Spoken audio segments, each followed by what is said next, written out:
नमस्कार दोस्तों, मैं अजीत दीक्षित आप लोगों के साथ फर्रुखाबाद शहर का जो त्रेता युग से इतिहास जुड़ा है उसके बारे में जानकारी शेयर करना चाहूँगा। आपको बहुत गौरवान्वित महसूस होगा यदि आप फर्रुखाबाद से हैं या उसके आसपास के ज़िले से हैं या देश से हैं, प्रदेश से हैं, तो आपको बड़ा आश्चर्यचकित होगा कि फर्रुखाबाद का जो इतिहास है वो सिर्फ मुगलों से नहीं जुड़ा हुआ है। फर्रुखाबाद का इतिहास त्रेता युग से लेके द्वापर, मौर्य काल, मुगल काल और अंग्रेजों तक जुड़ा हुआ है। तो आप बने रहिए, हम स्टेप बाय स्टेप आपको फर्रुखाबाद का इतिहास है जो त्रेता युग भगवान प्रभु श्री राम से जुड़ा हुआ है उसके बारे में कुछ जानकारी है वो आपके साथ शेयर करना चाहूँगा। और आपको जानकर बड़ा आश्चर्य होगा कि हमारे प्रभु श्री राम जब इस धरती पर अवतार लिया तो उनके अवतार के समय में फर्रुखाबाद वासियों की प्रार्थना थी, दुआ थी और सहयोग था।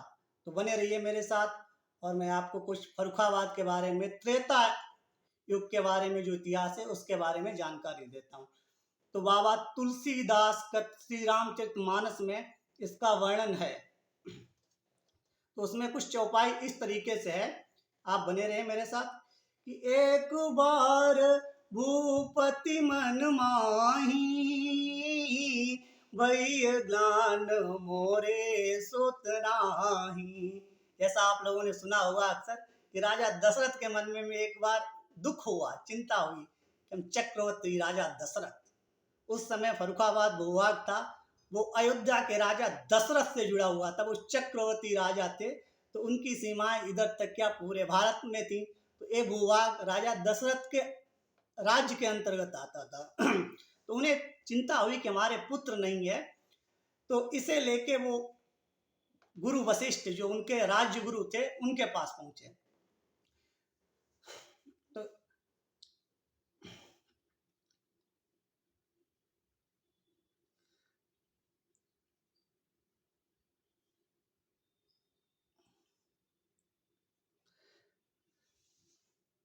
गुरु ग्रह गयो तुरत महिपाला चरण लागी कर विनय विशाला।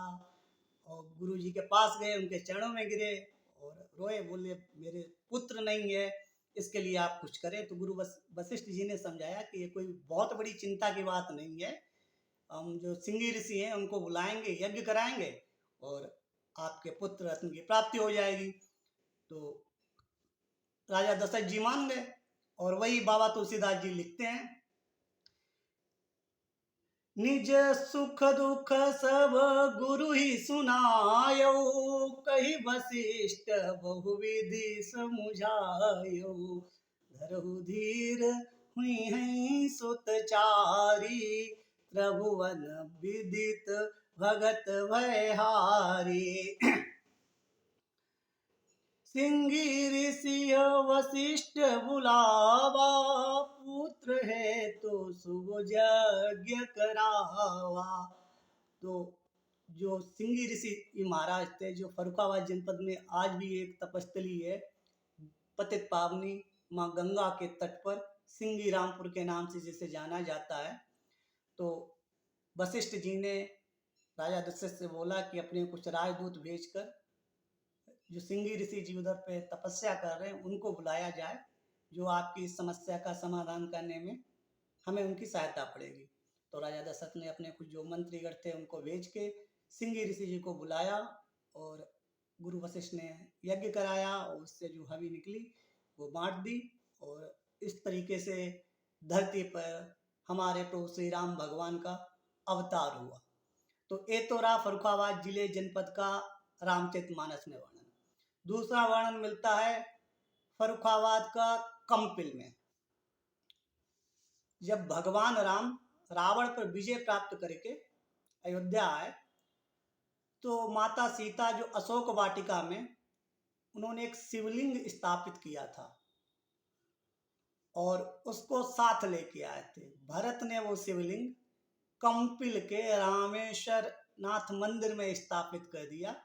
आज भी भारी मात्रा में श्रद्धालु लोग रामेश्वर नाथ मंदिर के दर्शन करने जाते हैं। बड़ा प्राचीन शिवलिंग है, आपको भी मौका मिले तो कंपिल जाइए, ऐतिहासिक और पौराणिक नगरी है, तो उधर पे जाके दर्शन करिए आप।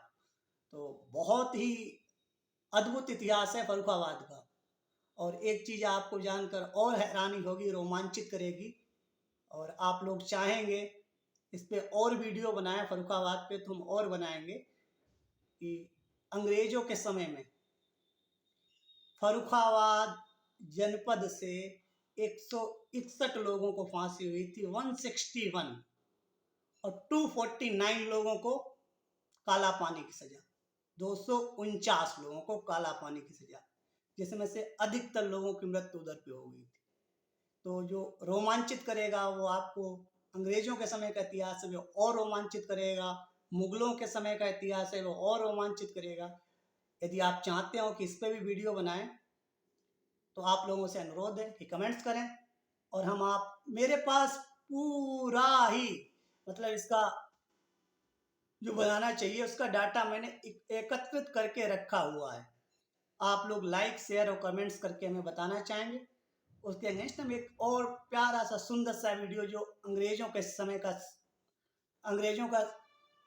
का समय है उस समय पे हम वीडियो बना देंगे, मुगल काल पे बना देंगे, और मौर्य काल पे बना देंगे, द्वापर युग का बना देंगे। तो फर्रुखाबाद भूभाग का इतिहास सिर्फ मुगलों से नहीं जुड़ा है, हमारे प्रभु श्री रामचंद्र जी से भी जुड़ा हुआ है।